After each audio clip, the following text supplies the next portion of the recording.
up, say, vacation living.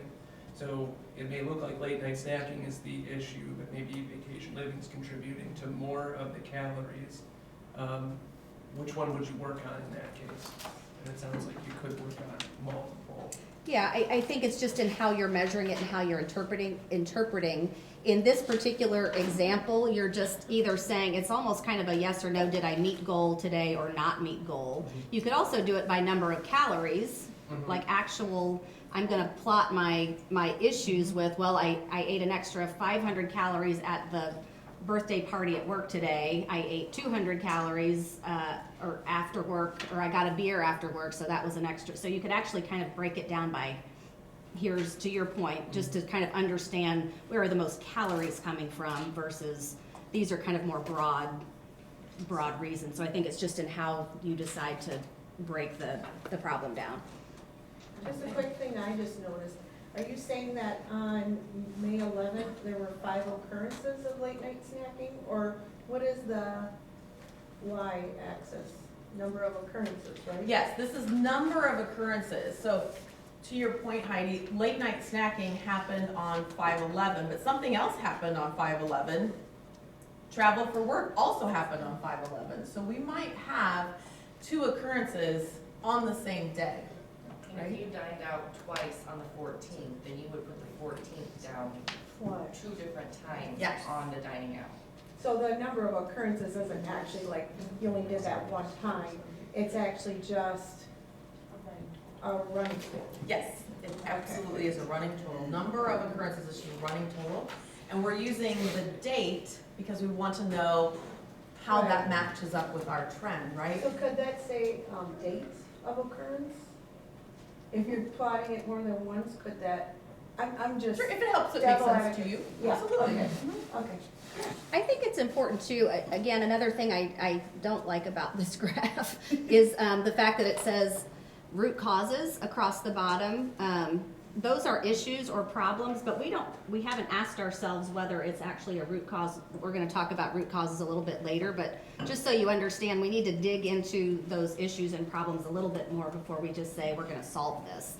So I think we've got some opportunity to fix our graph there just a little bit. Yes. I guess potential makes it sound like maybe that's the root cause, but Maybe, it might be a suspected root cause, but then we're gonna capture the data to see, is it truly the root cause or is it something else? Kind of to Mike's point, if it was an event that doesn't happen very often, it might just be plotted on there once, and we might have suspected it as a root cause, but then we're really thinking like, how often do I have these sort of special life events? May might be full of a lot of them, but then June, July, August, we wouldn't kind of maybe have so many. So I think that raises a good point and kind of a question, have you, and just from your guys' experience, where this can kind of create a false visual maybe for like leaders or other people rounding, where they could be like, oh shoot, you obviously have a problem with late night snacking, but if it could have been like apples or something, and at that point you haven't done the root cause, where it's less of a visual tool in the graphs and more of kind of a conversational yeah, chart. I don't know that I personally have not had experience where it's completely misleading. I Sure. think, again, you start with this is how I'm gonna track it, and then you have to think about it, talk about it as a team to understand, are we really getting to what the issue is here?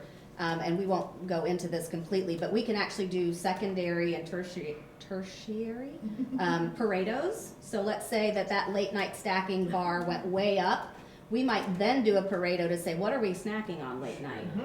And then do that as our Pareto over the next 2 weeks to see, is that really the issue, and then go back. So, this again is just to help inform us to say, what can we be doing about this to better meet our goals? So it's not an exact science, and there really does need to be thought around it, conversation, because you are gonna maybe sometimes all of a sudden go, wait, I'm not sure we're tracking this correctly. Maybe we need to look at it again. So just again, start with what makes the most sense, but understand that as you start to track and collect data, talk about it as a team, you may need to make adjustments as to how you're looking at it and breaking down the fallouts each day when you don't reach goal. And this is just sort of a smattering of 2 weeks of data, right? We kind of don't have the full story yet. So if our performance board tells the story, we don't have the full story yet, right? We're only maybe at chapter 2, right? And we have to get the data, kind of do a little bit longer of a look at it and see what's coming up, right? Okay. So just a couple of key points in this Pareto chart. So some things you want to make sure that are included in your Pareto chart is the fallout descriptions. We kind of talked about these fallout descriptions and you might not know about them until you get into the tracking, right? But what you wouldn't want to have is sort of two that are very, very similar. So you wouldn't want to have dining out and going out to lunch. Does that make sense? It would be a little bit confusing and you might have your data kind of split into two different categories then. Also, And what's the one category down there, Jen, that we really highly encourage people not to put? just keep stealing my email. Oh, sorry. It's coming. Oh, I forgot. Sorry, I haven't sat through this whole training. Don't tell us and we won't even know what she's talking about.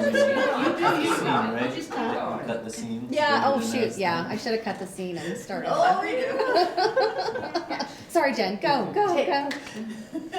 Any guesses, though, since the questions in the room, any guesses to what you might not want to have in this sort of list of categories here? Short staff. Never want to It's have. actually a good one. Yeah, no, it's good. But sort of in this list, Maybe combine the special occasions as one and just put special occasions?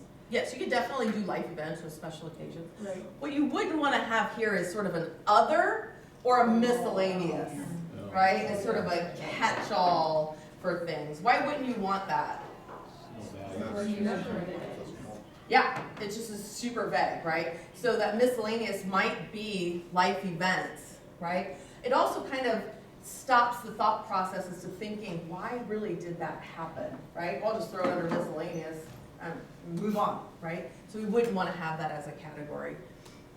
So you have some clear ones laid out here. You might sort of, this is sort of potential, because you might think of a couple right away, but then leave room for some others that come up, right? So you can add them as you go. Tracy mentioned earlier that this is sort of typed out and very sort of formal looking, but I see a lot of them and I love to see handwritten ones like, oh, this other thing came up, well, we're gonna add it to our potential root cause. Love that. So add them as you go, absolutely. Just maybe do a quick check to see, is there anything else that's a little too similar to that, okay? We want the chart to be updated, so what you don't want to have is to have data points on your daily run chart that are fallouts but aren't captured on here, right? So remember looking back at that daily chart, we only had how many instances of success in those 2 weeks? 2, right? So we're gonna have hopefully a lot of data points, a lot of reasons captured on here. So in sort of those, I think it was a ballpark of like 14 days, we should have about 12 reasons why we didn't meet that goal. Sorry, I feel like I keep standing in front of you. You're fine. So we want to make sure we have the chart updated. What we wouldn't want to have is a lot of fallout on our daily chart and sort of not very many reasons captured here, right? And then we're just missing an opportunity to sort of work with that data and understand it better. The dates link back to the run chart, so we should be able to look at every occurrence of fallout and link it back to the date that it occurred, okay? You guys kind of pointed out that they don't line up really well with that chart, so when you do your chart, you want to make sure they're lining up really well to those dates of fallout. It also tells you about the trend, right? You guys kind of surmised a little bit that there were some weekend activities going on that daily run chart, right? And so we're seeing that trend, and then we can match it up with these reasons why and say, is that true? We talked about this Pareto chart remains on the board for the life of your lagging metric. So again, your barriers will be captured here. So this will be on your board for as long as this one is on your board. This is your monthly, so remember, you're gonna run out of days in the month, so you're gonna have to change out the month. And what I would do is just put the new month on top of it, in case you ever wanna reference back to the old one. Does that make sense? So Pareto, these two are like pals, right? They're like, those cupcakes that come together in the package, right? They stay together. This one, we're gonna switch out every month, okay?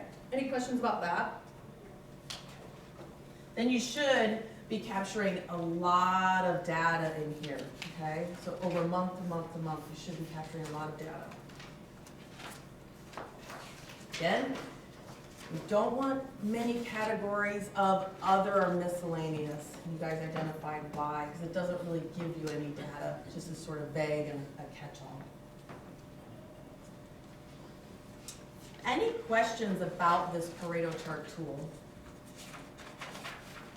Yes, Justin? I do not have a question, but for everyone's random trivia, I'd like to point out that Pareto chart is named after an Italian economist who has the awesome name of Villafredo Pareto.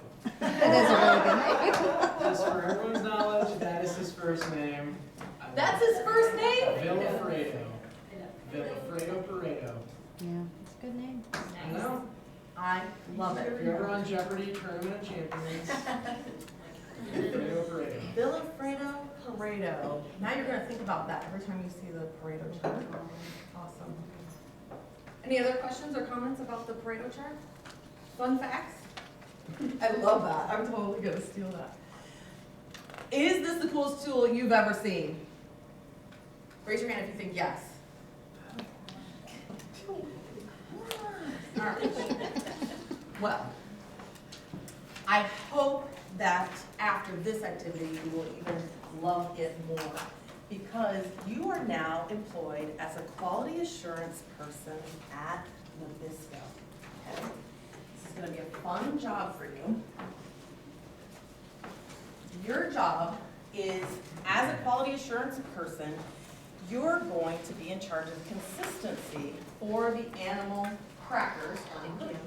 Now, consistency in cookies, very tricky business.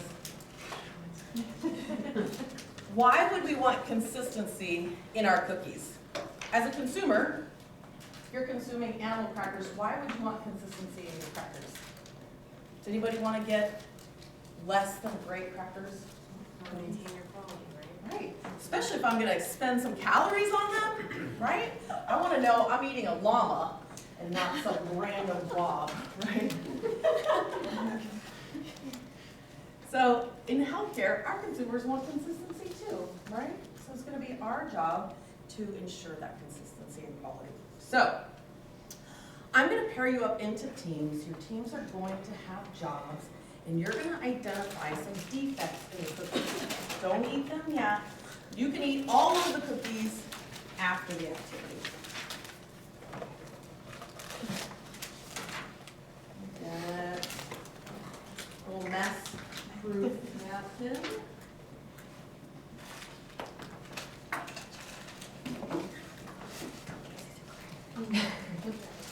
It's gonna be in teams of 2.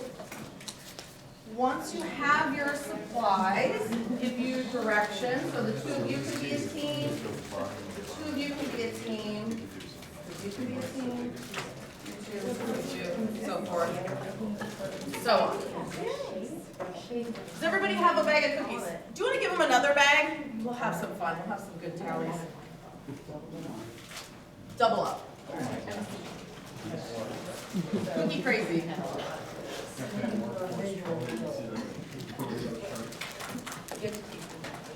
This is why I'm not being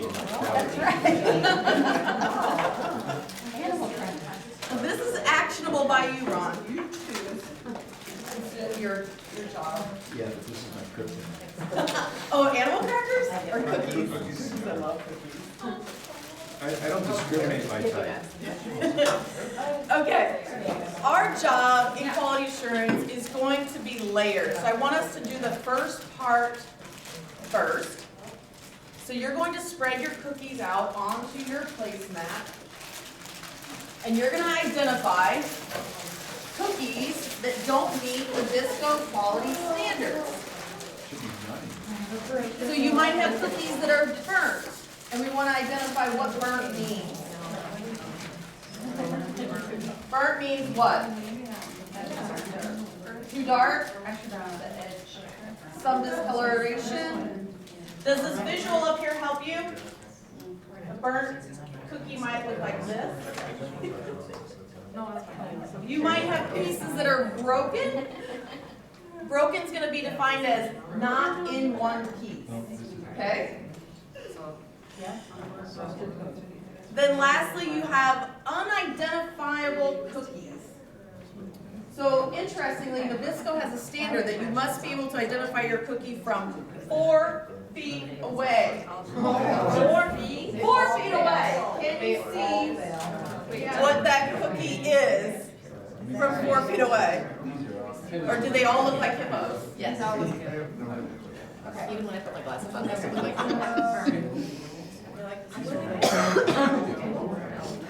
Working partner. Oh, you're right.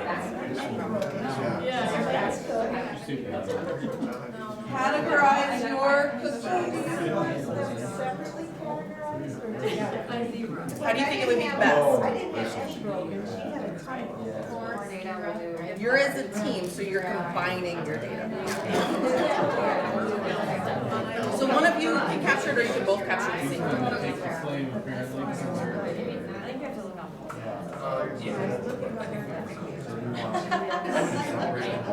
This is a giraffe. Be 4 feet away? Looks like a hill.